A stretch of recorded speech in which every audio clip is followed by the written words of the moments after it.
নমস্কার বন্ধুরা, ঘরকন্যা টুকিটাকিতে তোমাদের সকলকে স্বাগত। আজকে ব্লগটা এখান থেকে শুরু করছি, তোমরা দেখো। এখন আমার বিছানা তোলা কমপ্লিট, আর ওদিকে ভাতটা বসানো ছিল, ভাতটা হয়ে গেছে প্রায়। ভাতটা হচ্ছে হোক, আর আমার না খুব খিদে পেয়ে গেছে।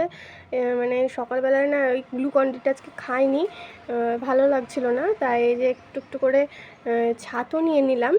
আর হচ্ছে চিনি তো বেশি খাওয়া ঠিক না, তাও চিনি না হলে খেতে পারি না, এই চিনিটা থাকলো। এবার এটাকে জল দিয়ে গুলে খেয়ে নেব। সকালবেলায় আর কিছু ভালো লাগছে না, গরমে ছাতুটা খেলে তো পেটটা ঠান্ডা থাকবে। আর ছাতু খাওয়া তো স্বাস্থ্যের পক্ষে খুবই ভালো। আমি তো রেগুলার খাই, চেষ্টা করি, মানে এক এক সময় স্কিপ হয়ে যায়, তাও চেষ্টা করি যে অনেকটাই ভাবে মানে ভালো মতো করে খাওয়া। এটা এখন গুলে নেব।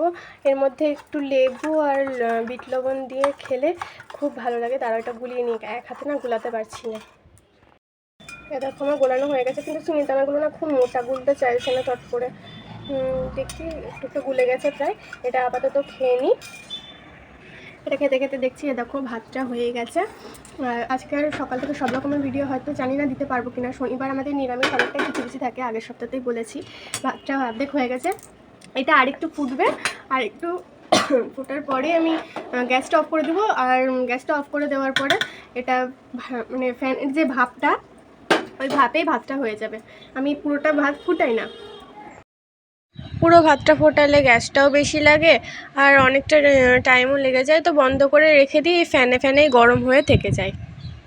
আর এদিকে আমি সব আস্তে আস্তে জোগাড় করতে লেগেছি রান্নার জন্য, সব টুকটাক করে কাটতে শুরু করেছি কেবলই। এখন শসাটা নিয়েছি আজকে ভাতটা নামিয়ে দিয়ে দুধটা বসিয়ে দিয়েছি, আর সবজিগুলো টুকটুক করে কেটে নিচ্ছি। আর তা করতে করতে দুধটাও গরম হয়ে গেল। আর আজকে শনিবারে তো মুসুর ডাল, কলাইয়ের ডাল এগুলো খায় না, তো এই যে ছোলার ডাল ভিজিয়ে রেখেছিলাম, ছোলার ডালটা প্রেসারে করে নিব, তারপরে বাকিটা দেখতে থাকো।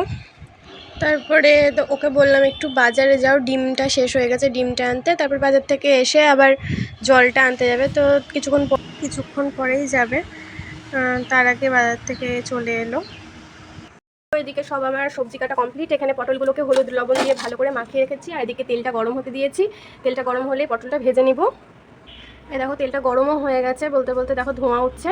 তো এখন এতটা গরম তেলে দিলে তো পটলগুলো পুড়ে যাবে, একটু আঁচটা কমিয়ে পটলগুলো সব আমি ছেড়ে দিলাম। এখন পটলগুলোকে আর ভেজে নিব। তারপরে ওকে একটু খাবার জল আনতে পাঠিয়েছি, সেটাও নিয়ে আসতে গেছে। তারপরে আরও অনেক কাজ আছে, চলো সারাদিনে টুকিটাকি অনেক কিছু তোমাদের সাথে আজকে শেয়ার করবো। শনিবার নিরামিষের দিন, সেরকম কিছু আজকে রান্নাও হবে না, ওই জন্য ওই যে পনির এনেছে, পনিরটাই হবে। তো চলো বাকি জিনিসগুলো তোমাদেরকে দেখিয়ে দিচ্ছি। তারপরেও জলটা এনে ঢেলে দিল। আবার দেখো মানে এত গরম লাগছে, আর মেঘ এত করে আছে, টিপটিপ করে বৃষ্টি পড়ছে। ভাবলাম মেঘটা বেশ অনেকটাই হয়ে এলো, অনেক বৃষ্টি হবে, ও বাবা কিছুই হলো না। তারপরে এদিকে পনিরের তরকারিটা দেখলাম হচ্ছে হোক, আর আমার খুব খিদে পেয়েছিল, অফিসের কাজ করছে করুক, আমি একটু মুড়ি, আমের আচার আর চানাচুর নিয়ে বসে পড়লাম খেতে। তারপরে দুপুরবেলায় মামা কাজ টাজ থেকে বাড়ি ফিরে দেখছে উঠানটা অনেক নোংরা হয়ে আছে, আর এত বড় উঠান আমাকে কেউ ঝাড় দিতে দেয় না, মামা আর ও মিলে ঝাড় দেয়। আর এই সন্ধ্যাবেলায় রুটিটা করতে বসে গেছি একটু ডিজাইন করে আর কি। তারপরে রুটিটা করে নিলাম। আর আজকে শনিবার, প্রথমেই বললাম শনিবার আমি একটু বাড়ের মন্দিরে যাই, তো সেখানে যাব, তার জন্য জামা কাপড়ও বের করে নিয়েছি, রেডি হয়ে তোমাদের সাথে কথা বলি। দেখো আমি পুরো রেডি হয়ে গেছি, আর এখন আমি বেরোবো। বর এখনো আসেনি, ওর জন্য ওয়েট করছি কখন আসবে দেখি। আর এই যে মোমবাতি আর ধূপকাঠি নিয়ে আমি একদম দাঁড়িয়ে আছি, ও আসলে বেরিয়ে যাব। আর এদিকে আমার এই যে টিকু পিঙ্কুগুলো সব ঘুমাচ্ছে, ওদেরকে বের করবো ঘর থেকে, কারণ ঘরে সব একা একা থাকলে না খুব কান্নাকাটি করে। এখানে একজন আছে, এই পাশে একজন শুয়ে আছে, এই যে এখানে একজন আছে, আর এই যে এখানে দুজন আছে। তো এদেরকে সব বাট্টার করে দিব, নাহলে ঘরে থাকলে যদি কান্নাকাটি করেও বিশ্বাস নেই, একা থাকতে কোনোদিন তো রেখে যায়নি। আর এখন ওই আজকে অনেক জামা কাপড় কাচা হয়েছিল, সেগুলো শুকায়নি বলে সব পিছনে মেলে রেখে দিয়েছি। এগুলো এখন এখানে থাক, এই রাত্রেবেলায় ফ্যান চলছে এখন, এই শুকিয়ে যাবে। আর একটু করে বেরিয়ে যাচ্ছি, তারপরে বাকি ব্লগটা কন্টিনিউ করো, দেখো ভালো লাগবে। আর ওর কাছ থেকে আসতে এতটাই দেরি হয়ে গেছে, ও ঘরে ঢোকারও টাইম পায়নি। ও বললো আগে চলো তোমাকে মন্দিরে নিয়ে যাই, তারপরে বাকি কাজ হবে। আর এই দেখো আমি এই মন্দিরটাতে আসি বাবার কাছে, এইখানে আসলে খুব ভালো লাগে। আমি অনেক দিন ধরে, প্রায় 2 বছর ধরে আমি এখানেই আসছি, বিয়ের পর থেকে, আর বিয়ের আগেও এসেছি। আর এটা হচ্ছে মা শীতলাতলার মন্দির।